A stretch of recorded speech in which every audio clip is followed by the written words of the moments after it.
10 keys for personal success. I want to remind you that our class is really focusing on success, which gives you influence. And that's the concept I'm trying to communicate to you as we share these thoughts. The School of Influence is really based on the level of success that you have. I was thinking, for example, LeBron James, one of the top basketball players in the world today, was simply a young man from a high school. But his success in sports makes him celebrated. The word celebrate is where we get our word celebrity from.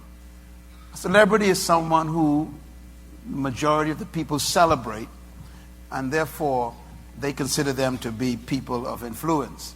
His success as a basketball professional on the court gives him influence in so many other areas.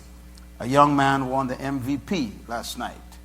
All of a sudden, he was telling a story yesterday when he got the award last night about his mother bringing him up as a single parent and how she contributed to his life. But he was unknown. His success, I think it's Kevin Durant is his name. He really became influential last night because of MVP, most valuable player in basketball. And again, I want you to understand the principle behind that. The principle is, if you become successful in an area of your life, you really become influential in the areas of life. And so the goal is to really become successful. I'm giving an example of Jesus Christ.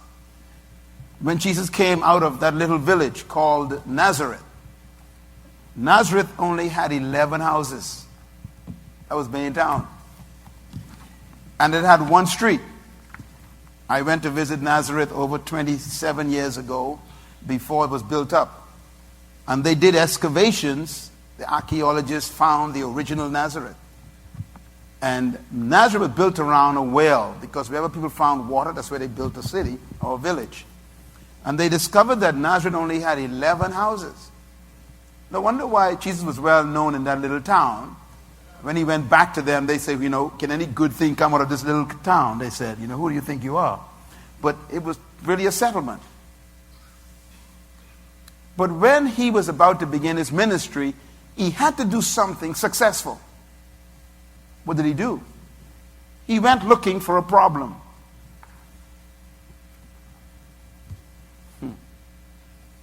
If you are a basketball team and you're losing, you want to find a player who can solve your problem. The Miami Heat went shopping and hired 4 players to solve their problem. They had never won championships. So they went looking for who? Solutions.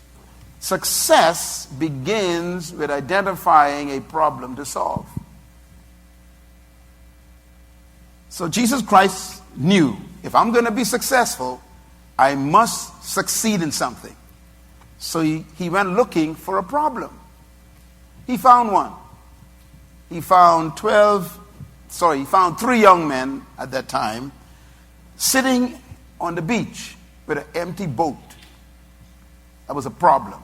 They were professionals. They didn't know what to do with their problem. What did he do? He offered to solve their problems. What did he use? His gift. What was his gift? The gift of dominion. And he told them to go back out. Wrong location, wrong depth, and net on the wrong side. And he solved their problem. Now, what happened after that? Do you remember what happened after that? It says, Peter said to him, "What manner of man are you?" In other words, you just separated yourself from normal men. That's what that means. We thought you was a normal person. Success begins with separating yourselves from the pack. What manner of person are you? Why? Because you solved a problem that we couldn't solve. You used the gift we didn't know you had. Immediately, he became celebrated. He became a celebrity. No wonder why they were willing to drop their nets, shut down their fishing company, and join him.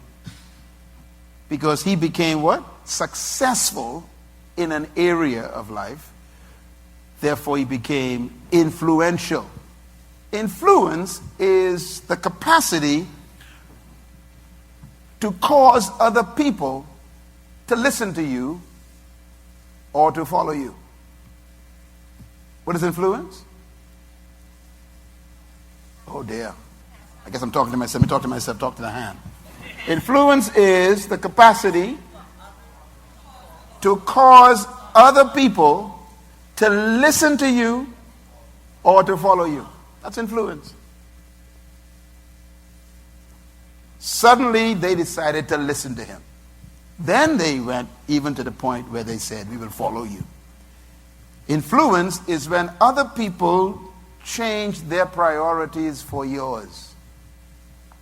What is influence? When other people change their priorities for yours. It's influence. So the reason why we focus on success is because success brings you influence. And I'm going to move very fast tonight because I want to get to these 10 keys. And then for the rest of the year, we are going to deal with each one of these keys, and we're going to deal with national influence. Because you will never be successful until you have influence. And you will never have influence until you are successful. They are connected. So I want to begin to talk about then the origins and the nature of success. Our focus in this session is going to be on the role of laws and rules in personal success. Write that down, please. The role of laws and rules in personal success. There's one point I want you to leave this class with tonight, and it's this. There's a difference between a law and a rule.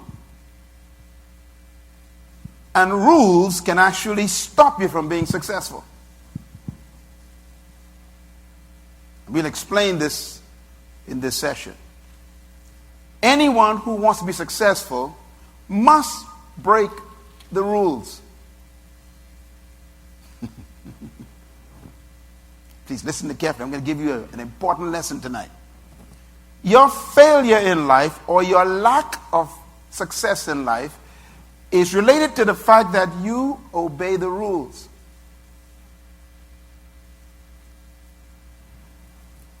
Are you thinking?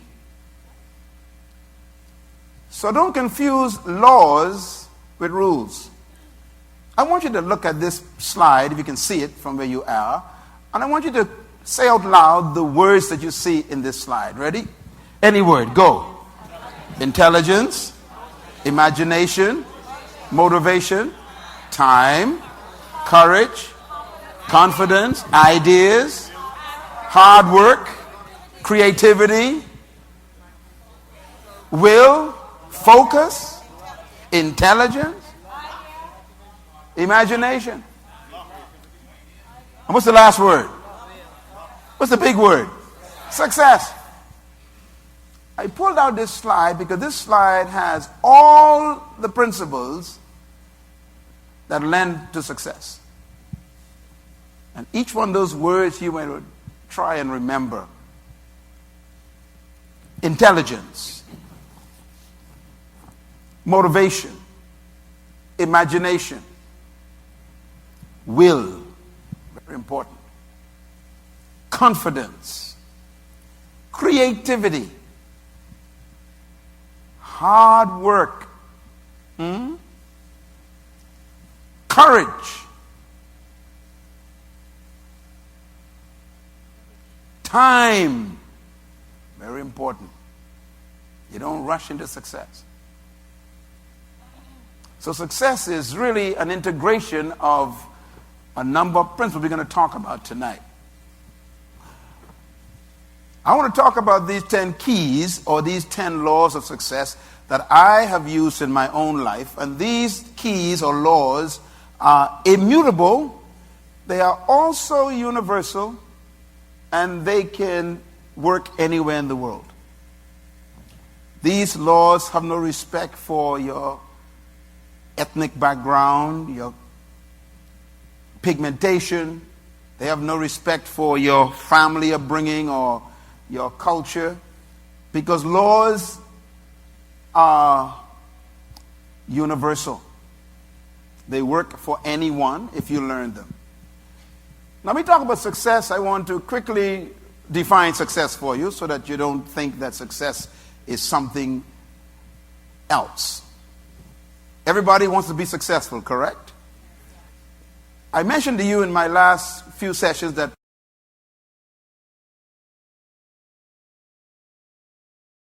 success is predictable, failure is predictable. And the reason why success and failure are predictable is because everything was designed to function by laws. And laws make things predictable. Laws make life predictable. Write that down. All life is predictable because of laws.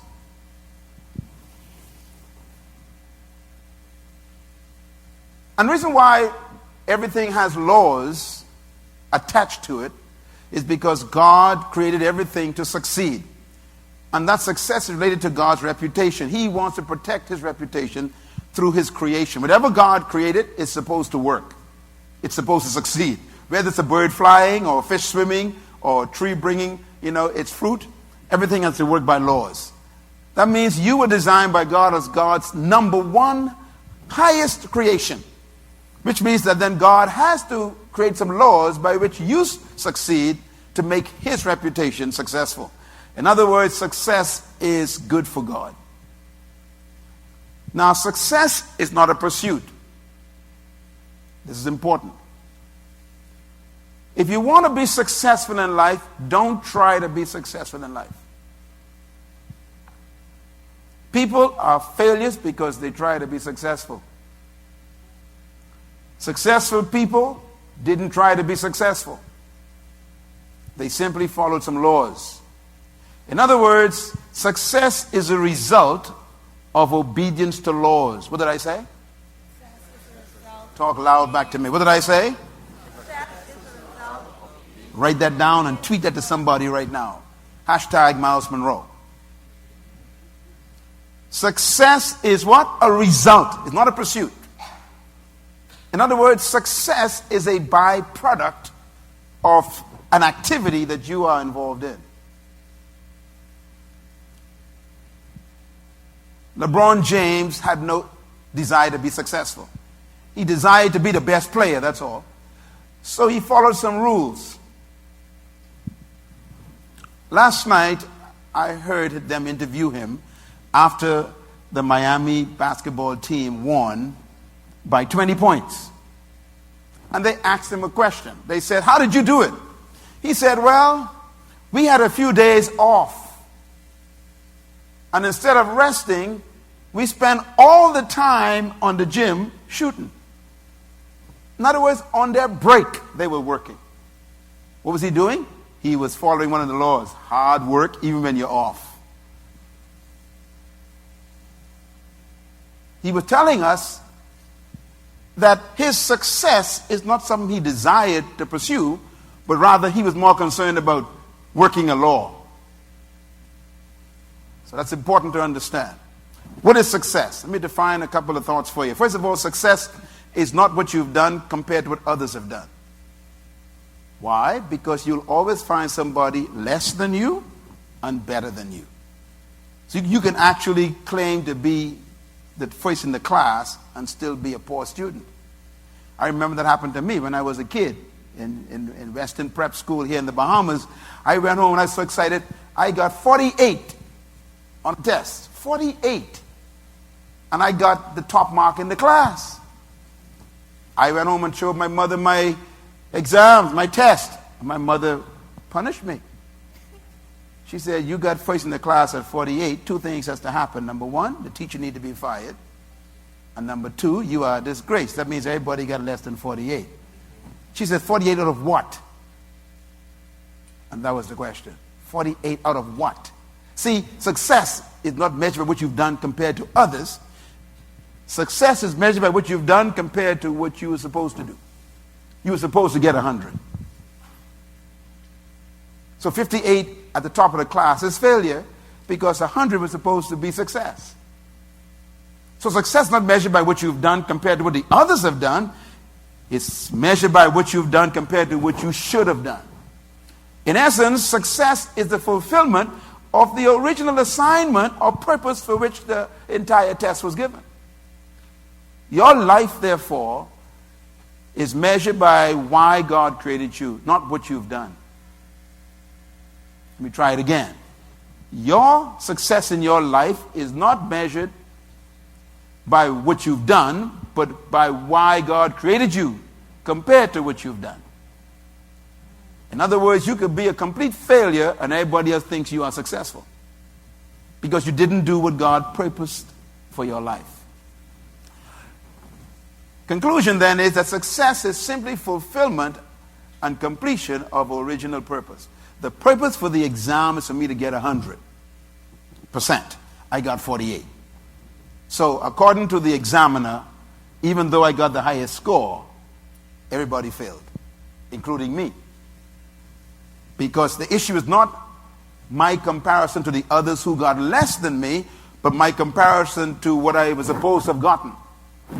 The purpose for the class was 100%. Everybody still with me?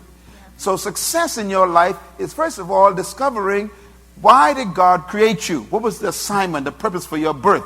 Why did you come into the world? And this is really the key to measuring your success in life. That's why God measures success this way. Jeremiah chapter 29, verse 11. He says, I know the plans I have for you, declares the Lord. Plans to prosper you and not to harm you. Plans to give you future and what? Hope. To give you a future and a hope. God has a future, a mark up ahead of you that's supposed to be what you reach. If you don't make it to the future that God intended for you, no matter how many people celebrated you, you are a failure. So success is measured by the future for which you was conceived. Ecclesiastes chapter 10, verse 10 says, if the axe is dull and the edge is unsharpened, much strength is needed. But with skill, success comes quickly. I love that verse. If the axe is dull means that if you don't know and understand the laws and the keys and the principles of success, you will work hard like a dull axe and still not get the tree cut down. You won't accomplish what you were born to do. So life is not really just about working hard. It's about working skillfully, smartly. And the only way to work smartly is to have knowledge of the law. Skill has to do with knowing the laws. A skillful mechanic can fix your car in 1 hour. You can sit by your car and be angry for 2 days. What's the difference between you and the mechanic? He knows the laws of the mechanics, right? So he can fix your car. So you can work hard and still be a failure if you don't know the laws. So what is the laws we talk about? Why do we call it the keys to success? Jesus Christ said these words concerning living in his kingdom. Matthew 16, verse 19. He says, I will give you the keys, notice the plural word, of the kingdom. Whatever you lock up on earth will be locked up in heaven. Let me explain what that means. He said, I'm going to give you some laws. Keys are laws, principles. He said, with these principles, you can stop things from happening or you can start things to happen. And whatever you stop when you use these keys, heaven will back you up. And whatever you allow, heaven will back you up. In other words, you control on earth what heaven does. Wow. I'm going to give you the laws, he says, by which you can actually bring heaven to earth. You can cause heaven to act on your behalf on earth. So whatever you start or stop depends on the laws that you disobey or obey. You can shut down things or open up things depending on the laws you obey or disobey. Is that clear? He's giving us really, notice he says, heaven will do what you do, which means that he's telling us that this ain't up to God. Success is not up to God. It's up to you. If you don't know the keys, God can't help you. If you know the keys, God will help you. Why? Because God is a God of laws. He responds to laws. Just like any manufacturer, you obey the laws of the manufacturer, they guarantee the product will operate. They support their product because you keep the law. So God says, I will give you the keys, I will give you the principles, the systems, the concepts by which we shall have success. Now, I want you to think about this now. Success, as I said, is not really something you pursue. It is a journey. It is a process. You will have success at increments on your way to your ultimate purpose. Success has more to do with moving in the right direction than coming to a destination. Success really is a process, not really a destination. When you make it based on the process to your ultimate purpose, then you are what you would call fulfilled, or you fulfilled the assignment. If I got an A on that test, I would have fulfilled the assignment of the one who said the test.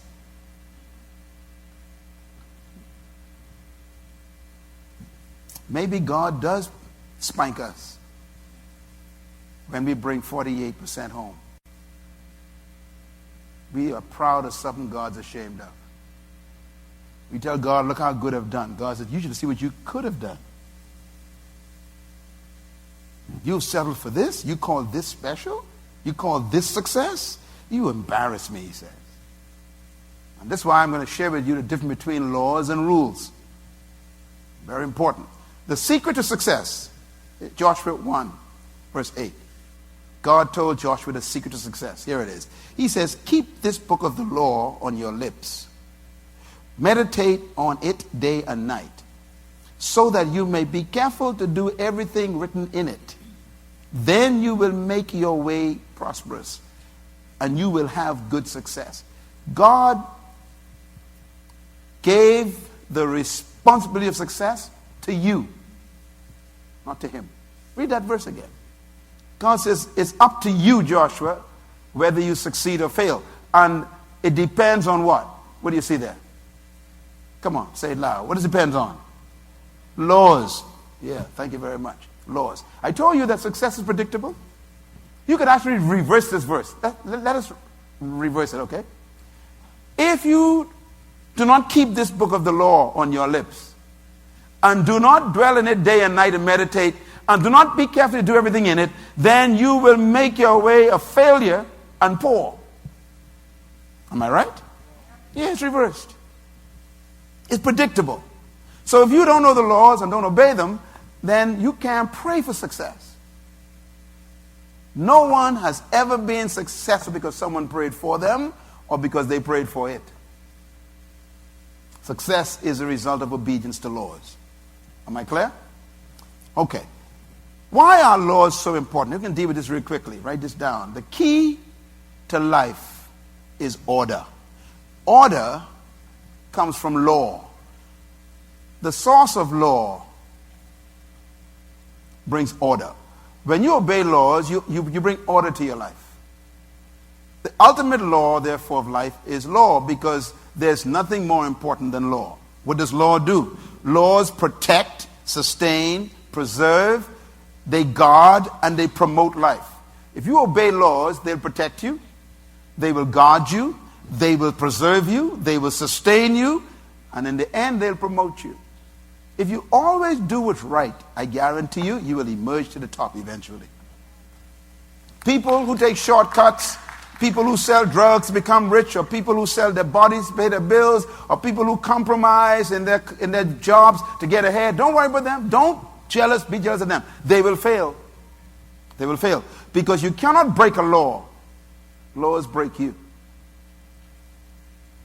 Write this down, please. Without law, there's no definition in life. Laws define things. You put a seed on a tile floor and leave it there for 20 years, the seed will stay there and no tree will come forth. Why? Because you violated the law of the seed. So the laws define what the seed must do. You must put it in soil. You must give it moisture. There must be light, or sunshine, or somewhere. Otherwise, the seed will never bring forth the tree. So you can pray over a seed for 20 years in the lobby on the tile floor. Your prayer, speaking in tongues, quoting scripture over that thing, casting demons out, will not bring that tree or that seed.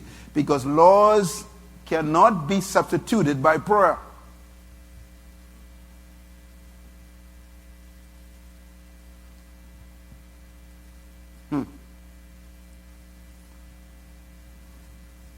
Prosperity doesn't come by prayer. If you obey my laws and keep them, meditate on them, you will make your way prosperous. Prosperity doesn't come by prayer. It comes by keeping laws. Some of the laziest people in the world are Christians. And somehow their Christianity makes them lazy. They want God to do magic. These people are wicked. They look for miracles all the time. And we know what happened when those people asked Jesus Christ for a miracle. They asked him one time, show us miracles. He said, only a wicked and adulterous generation seek miracles. In other words, shortcuts. One of the greatest temptations the devil levied on Jesus Christ was this temptation. He took him to the highest pinnacle and said, jump. That was a shortcut. He said, you won't dash your foot against a stone. You won't hurt yourself. In other words, take a shortcut. Don't go through all that stuff about the cross and, all the pain and the crucifixion and going to hell and rise. He said, look, let's just get over it. You jump now, they'll believe you. And guess what? That was the biggest temptation, That was the biggest one. Because Jesus said after that, why tempt the Lord thy God? In other words, the bread and the power was okay. But this one, he said, this was the temptation. The shortcut. The longest way to success is the shortcut. Tweet that to someone now. What did I say? The longest way to success is a shortcut. Shortcuts means you violate laws. The Bible calls it trespassing. If you cut across somebody's yard instead of going around the main road, you call it a shortcut, don't you? But what are you doing? Trespassing. And Christ says, forgive us our trespasses. Forgive us from trying to make life quick without going through the process of laws. Forgive us for trying to get quick schemes. And that's why people get into problems with business. People offer them all kind of quick, get rich quick stuff. Sell this or do that.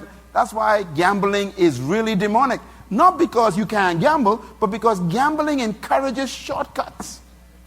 And a person who gambles, I guarantee you, they will always be poor. Even if they win once, they can be poor. Don't violate law.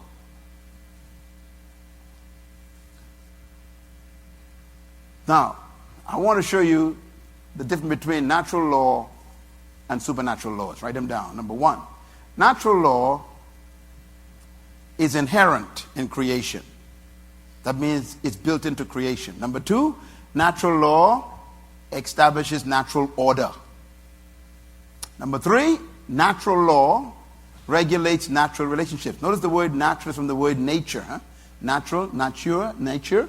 Yeah, it's built into nature. Natural law cannot be changed. Natural law is built-in consequences. In other words, natural law doesn't need God to punish you when you violate it. For example, gravity is a natural law. If you jump off a 10-story building, God doesn't need to kill you. Why? Because the consequences of breaking the law is built into the law. Can I suggest to you that God really doesn't judge you? The laws he established judges you. Natural law has built-in consequences. Next, natural law has inherent judgment. Again, it tells us that it's predictable. If you keep smoking cigarettes, we don't need to wonder what happens to your lungs. You keep drinking alcohol, we can predict what happens to your liver. There's no question about that. Your liver is given to you to purify the blood in your body. If your body is filled with alcohol in the blood that you drink, the liver takes it out of the blood and keeps it. The alcohol burns the cells in the liver because of acidity, and it becomes fried. It called it cirrhosis of the liver. Now you end up with a fried liver that can't purify your blood anymore, and the liver poisons you. The thing that's supposed to keep you pure becomes your poison. Why? Because the liver was never designed to extract alcohol. So you broke a law. It's built-in judgment. God has never killed a smoker. God has never killed an alcoholic. God has never killed a drug addict. Never. God never makes you poor. You mismanage funds, buy things you can't afford, buy things you don't need. There's a law. There's a judgment built in. It's a law. Spiritual laws are very important. I just gave you natural law. Spiritual laws, number one, are established by God, the Creator. And this is important. In other words, natural law and spiritual law have nothing to do with you. They are established by the Creator. You didn't create gravity. God's wonderful design of the universe created gravities. Secondly, spiritual law establishes your conscience. There is a law in your body called the conscience. It's in your mind. No one has to tell you when you're doing wrong. There's a law in your body that tells you. You know when you ate too much. You know when you ate something that ain't good for you. The person who's smoking the cigarette knows the cigarette is bad. Their conscience tells them this is bad. But the habit controls them. Your conscience is a natural spiritual law. And number three, spiritual laws are inherent in the human spirit. All of us know sin. Even the guy who doesn't know God knows when he's breaking the law. There are laws built into our spirit being. Number four, spiritual laws regulate supernatural relationships. For you to relate to God, you have to obey some spiritual laws. First, submission. You got to submit to God. God can't help you if you ain't submitted. Number two, you have to confess that you don't know nothing. That's a spiritual law. If you come to God as if you know everything, then why do you need God? That's a law. A law of submission, not just of your body, but of your mind and your intelligence. And the last one, spiritual law is built-in consequences. The wages of sin is death.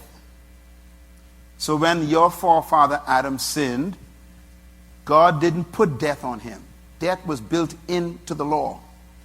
Let me quote God's word. God says, "The day you eat this fruit, you will surely die." He didn't say, "The day you eat this fruit, I will kill you."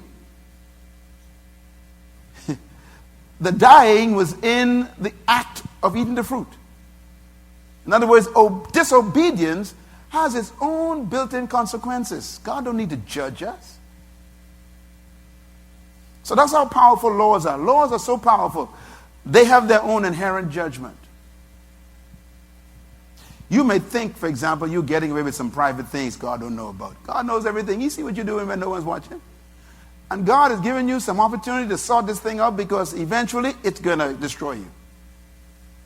And if you're having an affair with sin, flirting with sin privately, secretly, God don't worry about you. And God don't even judge you. It's built into the act.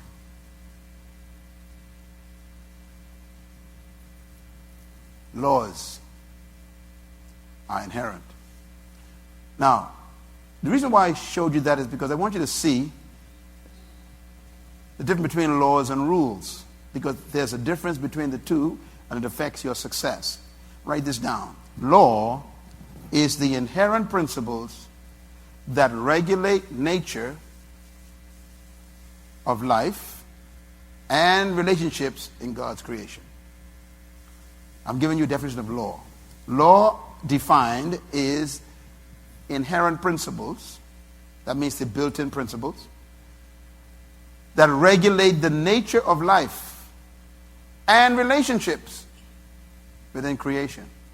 For example, the tree relates to the soil because of a law. They have a relationship.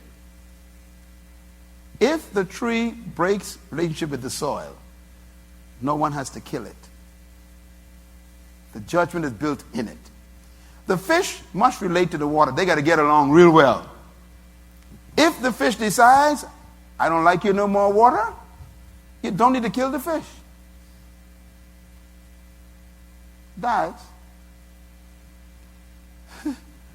God never killed Adam. God says, look, your relationship with me depends on you not touching that tree. I ain't going to kill you. But if you violate that tree, that means the commandment of God. It's not the tree. It's the fact that God told him not to touch it, the law. He says, I don't need to kill you. You will die. When a fish leaves water, you never kill it. It dies. When a plant leaves soil, you don't kill it. It dies. When a man leaves God, you don't kill him. He dies. Is that clear? So the relationship is determined by the laws. How many of you drink gasoline? Let me see your hand. You drink gasoline? Let me see your hand. Anyone drink gasoline? Hold your hand up. Anyone love gasoline? You like to drink it? Hold your hand. Nobody? Oh, come on. You mean you actually go to a station every other week to buy this stuff, spend your money on it? You don't like it? You actually do something you don't like? Yes. The question is why? See, you should do many things you don't like, because in order for you to get some dysfunction, you need to keep that relationship with the gas station. You relate to that station because you want your car to function. So there's a law. The law says cars need gasoline, and the station has it. So you got to develop a relationship with the station constantly for the rest of your car's life. If you decide one day, I ain't never going back to the station, car says, then I ain't never driving no more. So you shut it down. So laws create relationship. Very important.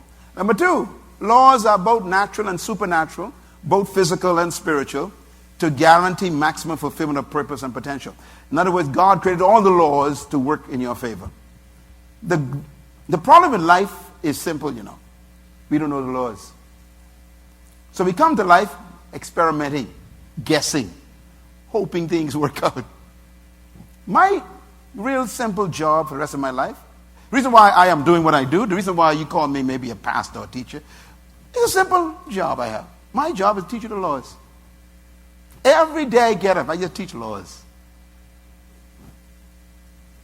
You know, this ain't nothing about anointing and all that deep stuff. This really is about laws. You can have an anointed fool teaching foolishness.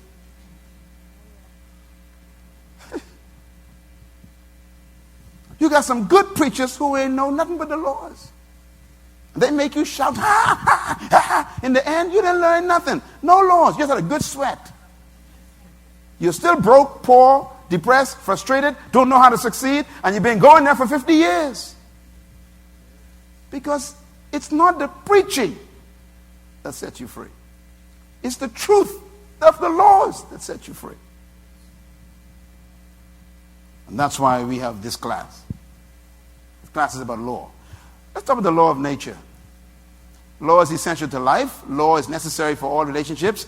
And the concept of need is the concept of law. Write that down. Need creates law. Your car needs gasoline, so there's a law established by the need. The fish need water, so there's a law established by the need. The plant needs the soil, so So there's a law started by the need. You don't want God. You need God. That's why you come back to God.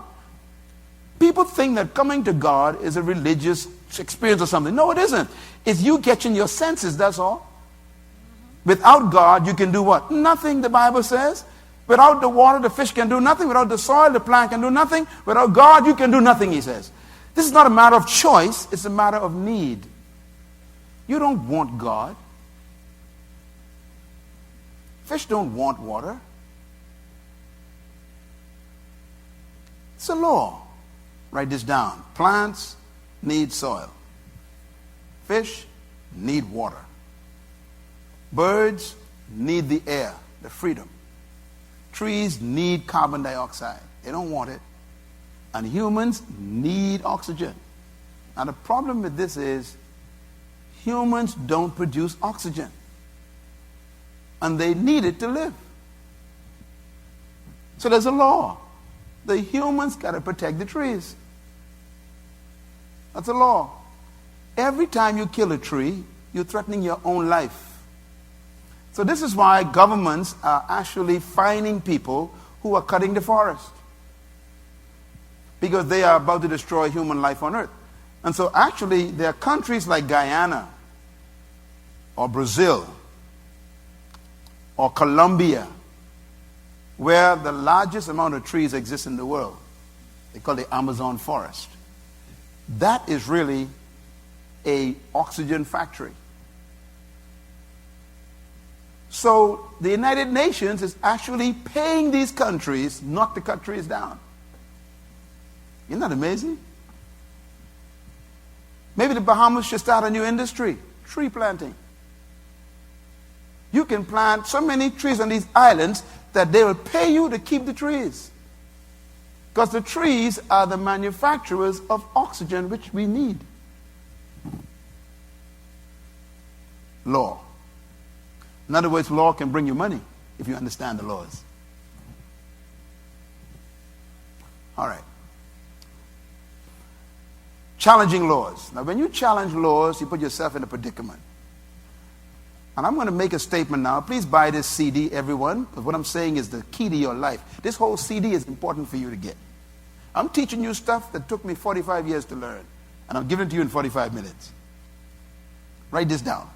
Humans are the only created beings that willfully, intentionally violate natural and physical laws. We are the only creatures that do it.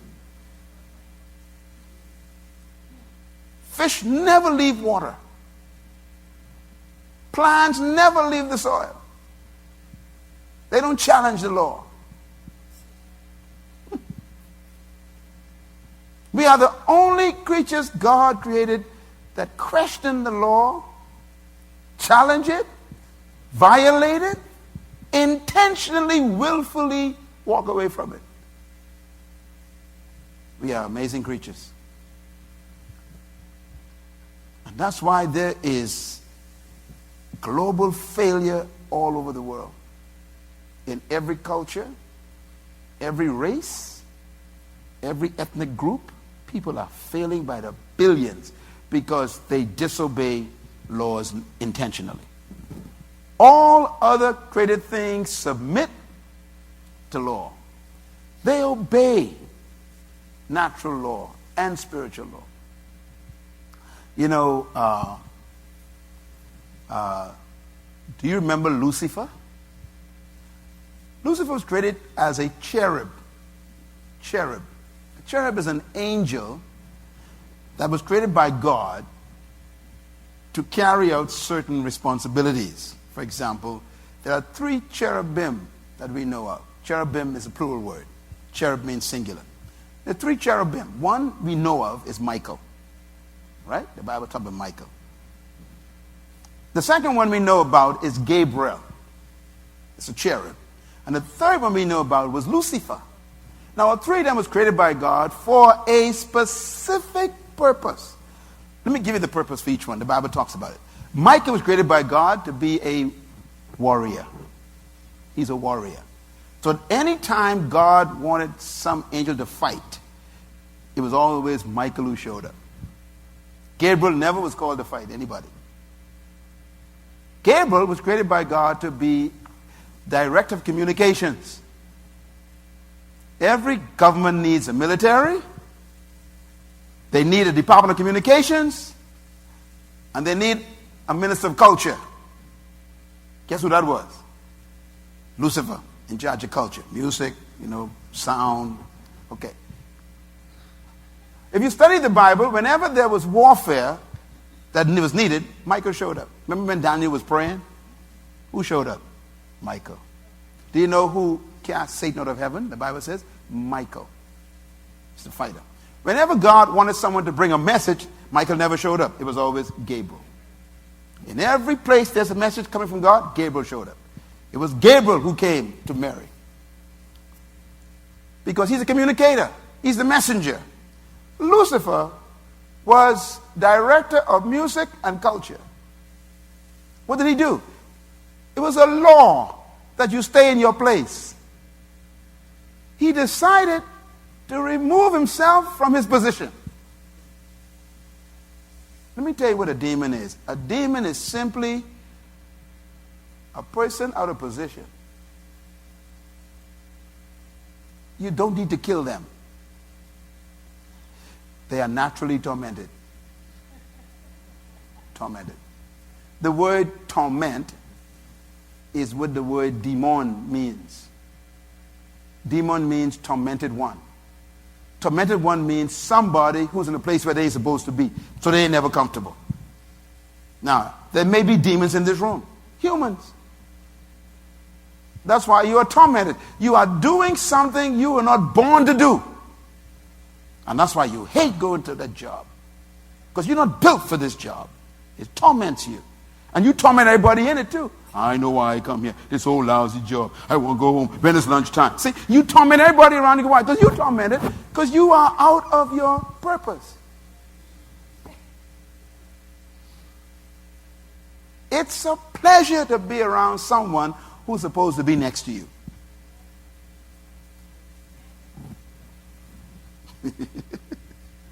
My God. Some of you are smiling. There's some demons in your work when you go to work tomorrow. You know them very well. For 10 years, they've been complaining about that job, and they still wouldn't leave. This is tormentation. This is tormented people. Why? They ain't built for this. It's not their gift. Not their gift. Am I making sense? So let's talk about the law of humanity. First of all, God created all things to live and function by laws. You said that. But God created mankind to live by natural and spiritual laws. And that's why all humans must learn laws for the relationships to be built properly. The reason why people fail is because they don't know the laws. And therefore, all relationships are products of law. How you relate to life depends on the laws that you're supposed to obey. Law is the key to success and prosperity. Do you ever wonder why God told Joshua, if you obey my laws, you will have good success? Do you know why? Because you can have bad success. He says you will make your way good, prosperous. Why? There's bad prosperity. A drug dealer has a lot of money, but he can't sleep. Why? Because the brother's trying to kill him. He got to stay up all night watching his money. This is not prosperity. This is torment.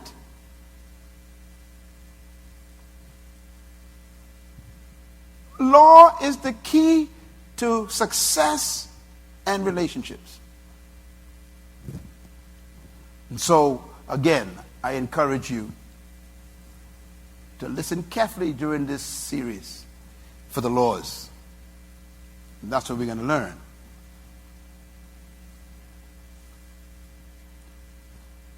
I was telling one of our ministers yesterday, I said, I will never be poor again. Impossible. I will never be poor again. Why? Because laws are predictable. Laws give you control over life. Write that down. What did I say? Laws give you control over life. When you know laws and you obey laws, you control the outcome. There's a verse in the Bible that we don't even think about. Simple verse, daughter. Jesus says, Jesus says, a farmer goes out to sow. He sows his seed. Watch this now. He says, and then he sleeps and he wakes and he sleeps and he wakes, and so comes the shoot and then the tree and then the fruit. Now, what you didn't hear Jesus say is, he goes to bed and he prays and he fasts and he speaks in tongues. He did not say that. He said he goes out and he sows the seed in the soil. Then he sleeps and he wakes. In other words, the guy doesn't think about it anymore. Why? I've done what I'm supposed to do. I obeyed the laws. I can go to sleep. You'll get it after I'm gone. I'm going to say it again. When you know law and you obey law, you control the outcome. The farmer doesn't have to pray for the outcome. So he goes to sleep and he wakes.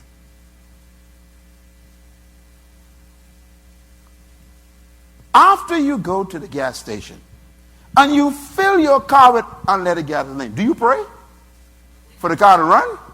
No. Why? You obeyed the law. So you don't even pray. You just press the gas and you're gone. Why? It's supposed to work if I do what I'm supposed to do.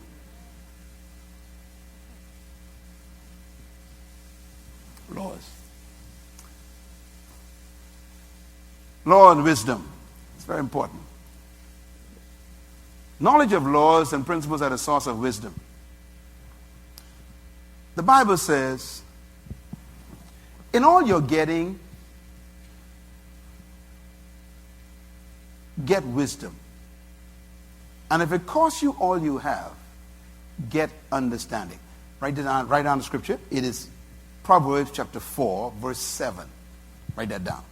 That's one of my key scriptures in my life. One of my favorite verses in my life is Proverbs 4, verse 7. I live on that from a teenage. I still live on it. I'm going to quote it again. In all you're getting, get wisdom. But if it costs you all you have, get understanding. He's talking about the laws. If you understand the laws, you become wise. Knowledge of laws produce boldness. Sometimes people think that you are wise. No, you ain't wise. You're just knowledgeable. It's knowledgeable of what? The laws. When you learn the laws of life, people think you're smart. You ain't smart. You just got a good memory and you follow the laws. They call that wisdom. I can counsel anybody. I'm counseling people at the top of governments and they think I'm smart. No, I just know the laws. I know the laws of leadership. I know the laws of communication. I know the laws of social development. I know the laws of family security. So I just repeat the laws. They think, oh, you're so wise. I ain't wise. I got a good memory.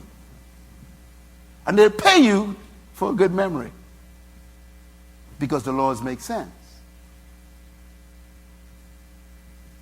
Am I still coming through? Y'all are quiet tonight, boy. Wisdom is laws and principles applied. Matter of fact, the three words you want to remember is knowledge, understanding, and wisdom, right? They're different. Knowledge is information, understanding is comprehension, but wisdom is application. You can actually know laws and don't apply them. The result is the same, huh? You fail. You know your gas tank is on E. You know that. But you could avoid gas stations. You know the car needs it, so you got knowledge. You understand the car needs it, you got comprehension, but you ain't got no wisdom. What is wisdom? Applying it, going to the station and getting the gasoline. So coming to a class like this is one thing. Understanding what I'm saying is another thing. But leaving here, what you do with it is totally up to you. And wisdom is application. So laws and principles are more important than power. When a person knows the laws, they have power. When you learn the laws, you can demand your own value. Your car breaks down, the mechanic knows the law, the mechanic says, look, $300. He says, I don't care how you argue. You want car work, I know laws. So it's $300. See, when you know laws, you can demand your own value.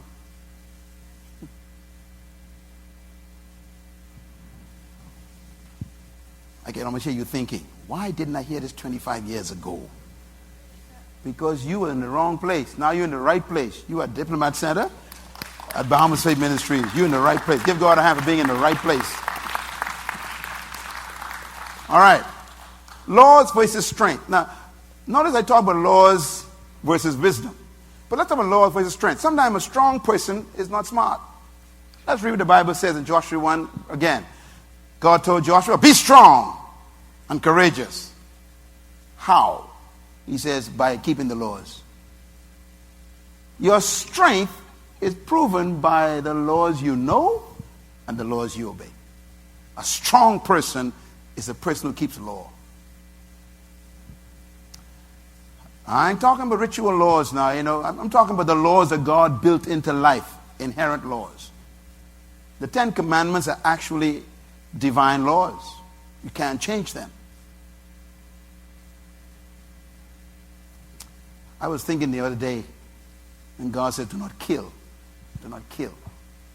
I was thinking, kill. That means anything that's alive can be killed, correct? You can kill a forest. Now, why does God say don't kill? Because when you kill, you affect everything else.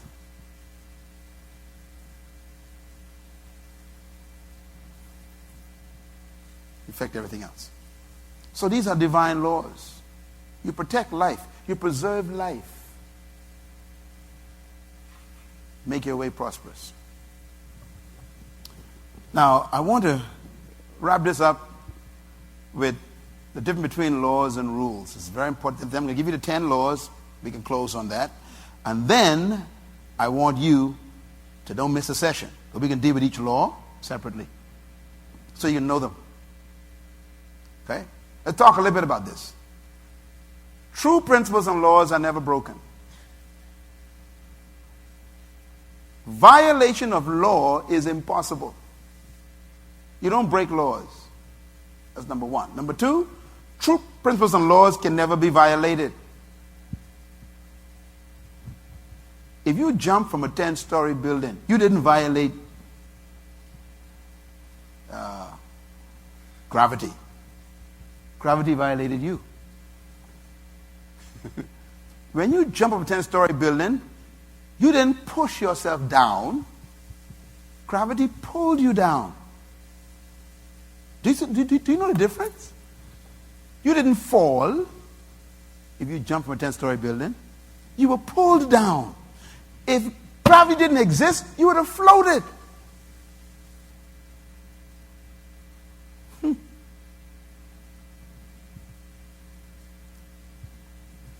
You don't break laws. That's number three. True laws and principles break those who violate them. Number four, the creator of true law does not have to impose judgment. These are important principles of violation of law.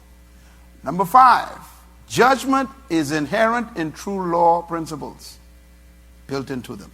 Number six, true law and principles attract and activate their own benefits. I like this part. And their judgment. I don't like that part. Can I say that one again? True laws and principles attract and activate their own benefits or judgment. If you learn the laws of life, learn the laws of creation, learn the laws of spirituality, if you learn them and you obey them, they attract benefits. If you keep my law, Joshua, you will make your way prosperous. That means you cannot fail.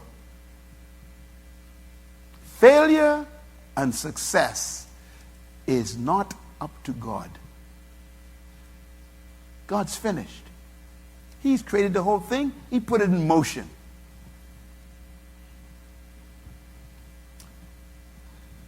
You buy a car made in Detroit from Ford Motor Company. Ford Motor Company builds into this car certain laws. It needs oil. It needs fuel. It needs transmission fluid. It needs radiator fluid or water.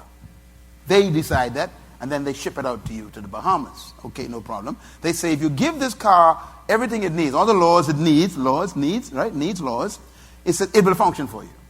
No problem. If you want the benefits that are built into this car, they say, you must keep those laws. If you violate those laws, you attract what? Judgment.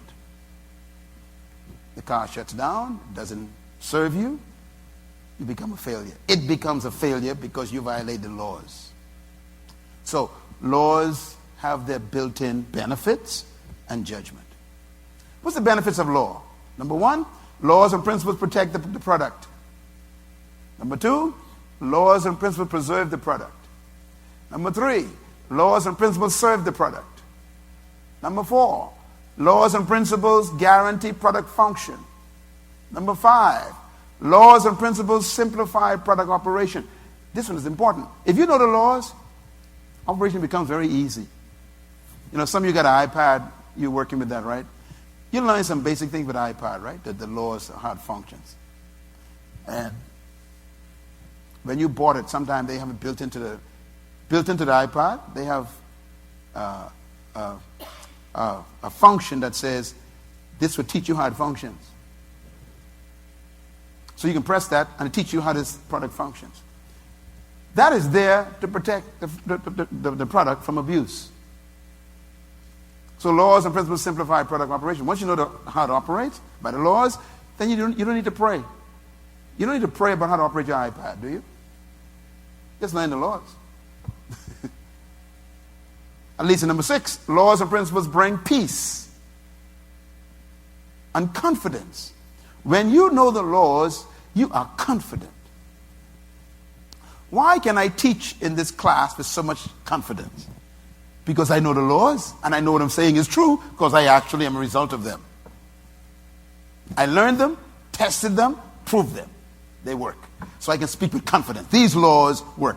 Laws give you confidence and boldness. Number 8, laws and principles are the enemies of fear. When you know the laws of life and the principles of life, there's no fear in your life because you know what to do. Fear is evidence of ignorance. What did I say? Write that down and tweet that to somebody right now. Hashtag Myles Munroe, please. What did I say? Fear is evidence of ignorance. Wow.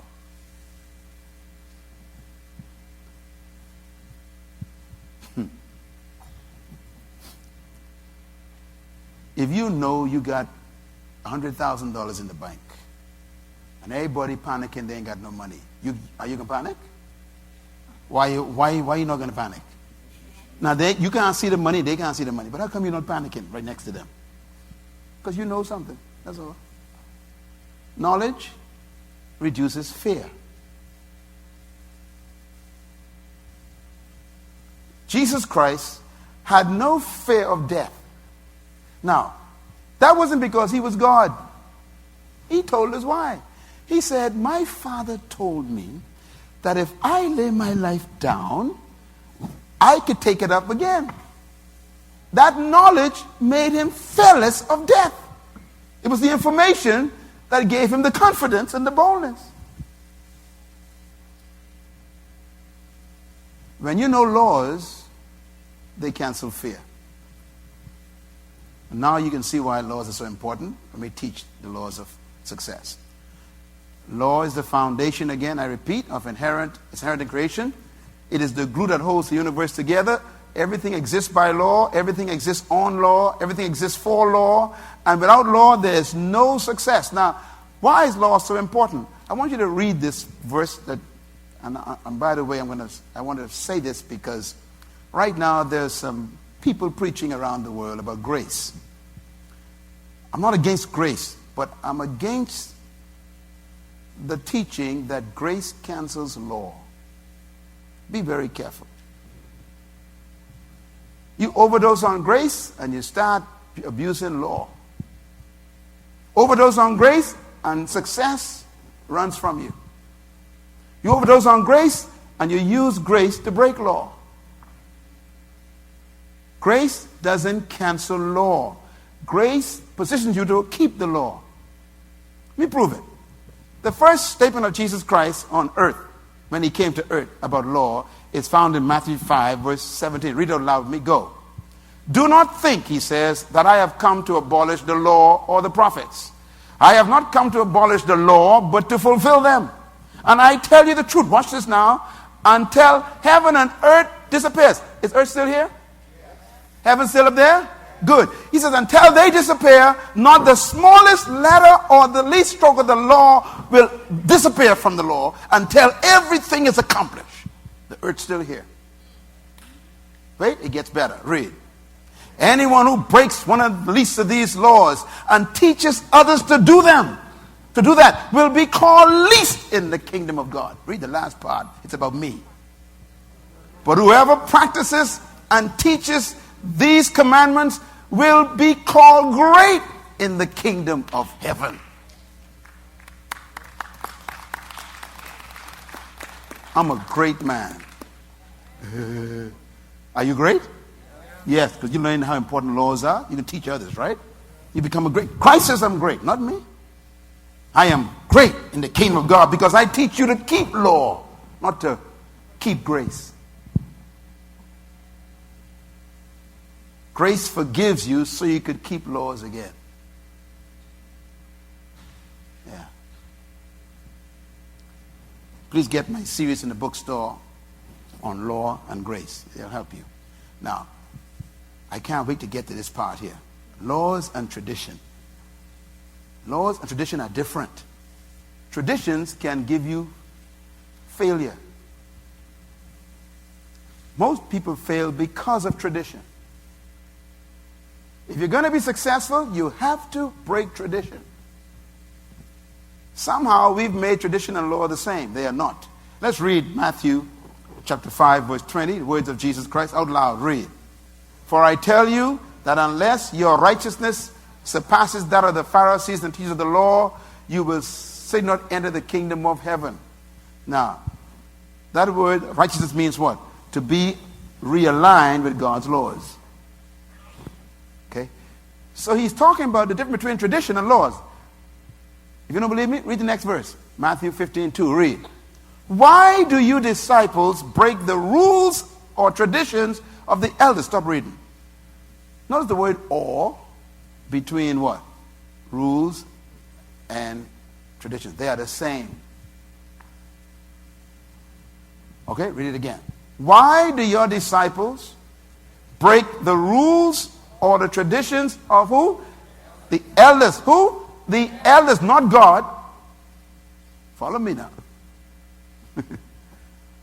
You got to separate what man made from what God established. I guarantee you with all my strength that man has designed your failure.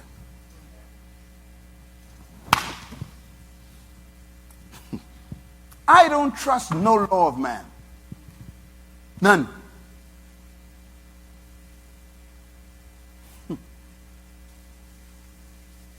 This is very important what I'm saying. He said, they said, why do your disciples break the rules and traditions of the elders? Nothing to do with God. Read the next statement. They don't wash their hands before they eat. Sound familiar? Jesus replied, now he can respond to them. Why do you break the laws of God in place of your traditions? Your rules, your traditions. Wow.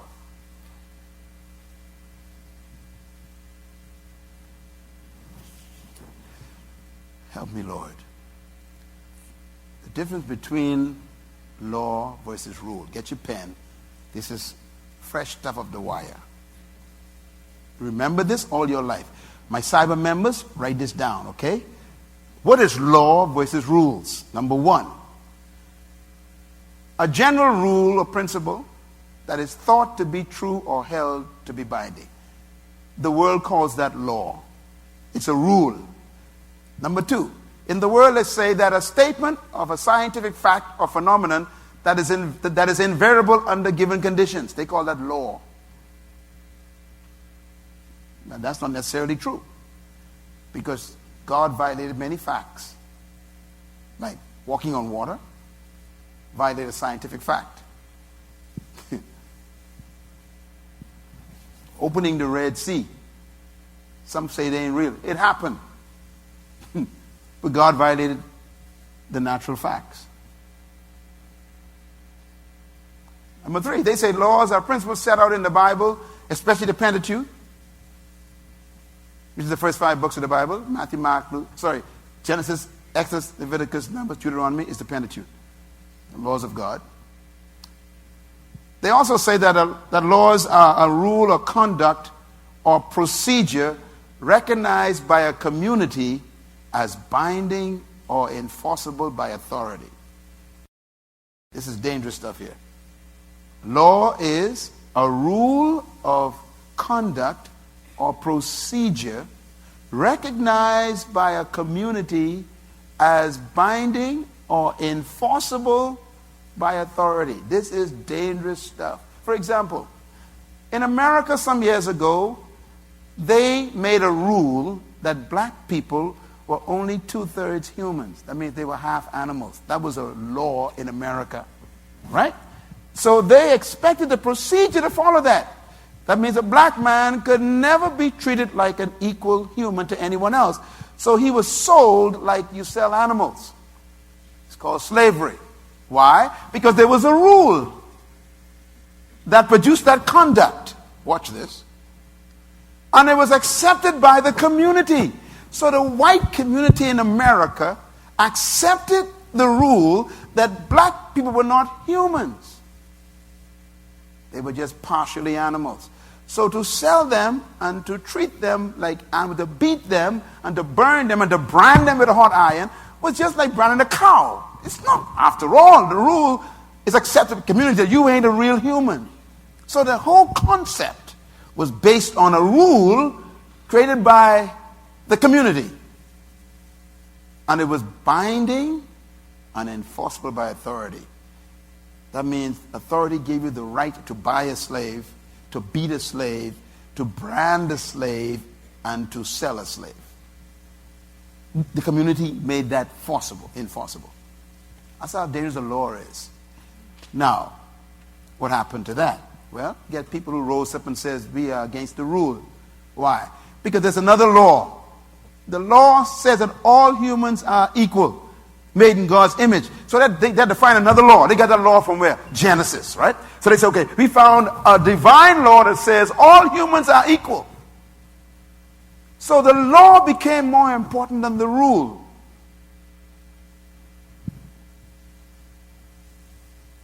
I don't trust the rules of men. You can see why. The rules of men are designed to make sure you fail and to keep you from prosperity and success. The last one is the most frightening one. They say laws are an act of passed by legislature or a similar body. This is dangerous. A law is an act passed by legislature or a similar body like Congress or something. Now, that's dangerous, eh? They're making laws today, all kind of laws. I don't call them laws, I call them rules. The Bible calls them rules and tradition. They are trying to make it a tradition that 2 men get married, for example. 2 men can get married. They try to make it a tradition so they can become acceptable by the community. Remember, the community now is the problem. And they want to enforce it by authority. You have to marry 2 men if they come to you. Why? By law, they say. So there's a problem in some countries where if 2 women come to get married, you got to marry them. Why? The authorities have to enforce it. Why? Because legislature says it is a rule, which they call a law. Now, problem. They made a human law, but natural law disagrees. The 2 men can't have children. So your human law cannot stop natural law or divine law. That's why we teach in this church the divine laws. And I'm telling you right now, I am willing to die to protect natural law and divine law. I know you're clapping, but that's going to be tested one day. See? We can see if you mean that clap. Me, I already decided. That don't mean nothing to me when it comes to protecting the laws of God.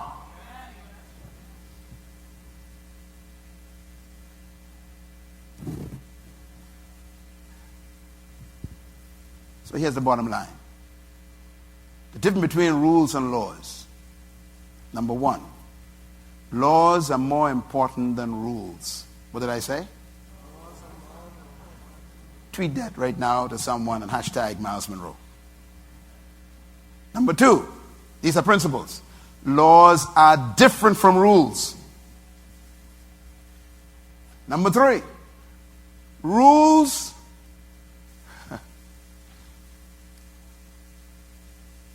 these are retractions, customs, limitations, and boundaries created by men. That's what a rule is.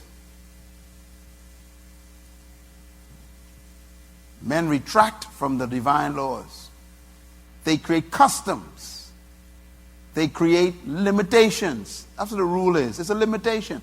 They create boundaries. A rule is not a law. It's not a real law. If man creates a rule, it is not a divine law.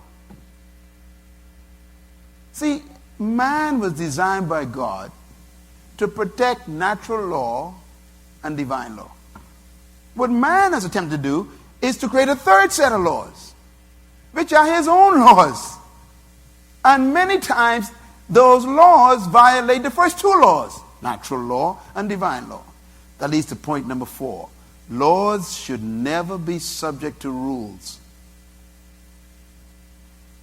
Martin Luther King Jr. said these words when he was fighting against the oppression of white domination in America. He said, there comes a time when it's legal to break human law. That's an important statement. There comes a time when it's legal to break human law. So let's go, he said, let's go march. Let's shut down the country. Let's sit down on the buses. Let's shut down every restaurant. Let's don't go to work. Why? The law says go to work. That's a rule. But we say there's another law. We equal. So we ain't going to work. There comes a point where laws cannot be subject to rules. I'm talking about success tonight. And number 5, where there is conflict between a law and a rule, obey the law. What did I say? When there's a conflict between a law and a rule, obey the law. That might mean going to jail. Nelson Mandela went to prison because he broke a rule. And he broke the rule because he found another law. The law says all men are equal. The rule says they are unequal. He said, I'm going to obey the law and violate the rule. So I'm going to pay the price. And number 6, successful people always break the rules for the sake of the law. I remember when they said that no man could break the 1 minute mile. No, 3 minute mile. 4 minute mile. Yeah. It was a law. It was a rule. They made a rule. The human can't run faster than 4 minutes in a mile, they said. That was a rule. And then one guy decided, I'm going to break it. And once he broke it, everybody break it. Leaders are always rule breakers. That's why they're leaders. You can't lead by keeping rules. You lead by keeping laws, but not rules. The rules are made by men. We appreciate you. It's your love and your support that makes Myles Munroe International possible around the world. Visit us online, share your testimony, prayer requests, and to view Dr. Munroe's schedule or to join us in partnership. Thanks to you, we are transforming followers into leaders and leaders into agents of change.